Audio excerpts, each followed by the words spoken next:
ಮಿಡಿ ಮಾವಿನಕಾಯಿ ಉಪ್ಪಿನಕಾಯಿ ಮೊದಲ ಬಾರಿಗೆ ಪ್ರಯತ್ನ ಪಡ್ತಾಯಿದ್ದೀನಿ. ಸೊ ಇದು ಸುಮಾರು ಒಂದು 3 ವಾರ ಆಯಿತು.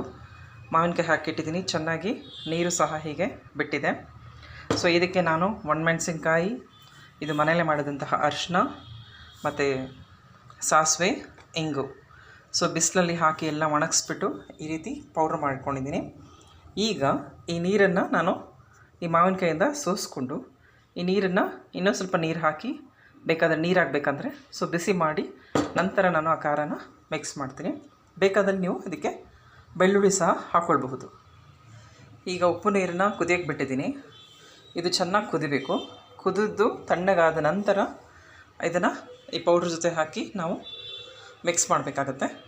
ಸೊ ಈಗ ನೀರನ್ನು ಕುದಿಯಲು ಇಟ್ಟಿದ್ದೀನಿ. ನೀರು ತಣ್ಣಗಾದ ಮೇಲೆ ಮಿಕ್ಸಿಲಿ ಹಾಕಿ ರುಬ್ಬಿ ಇವಾಗ ಆ ಉಪ್ಪಿನಕಾಯಿ ಜೊತೆ ಕಲಿಸ್ತಾ ಇದ್ದೀನಿ. ಕಲಸಿ ಮತ್ತೆ ಅದೇ ಬಾಟ್ಲಿಗೆ ತುಂಬ್ತಾ ಇದ್ದೀನಿ.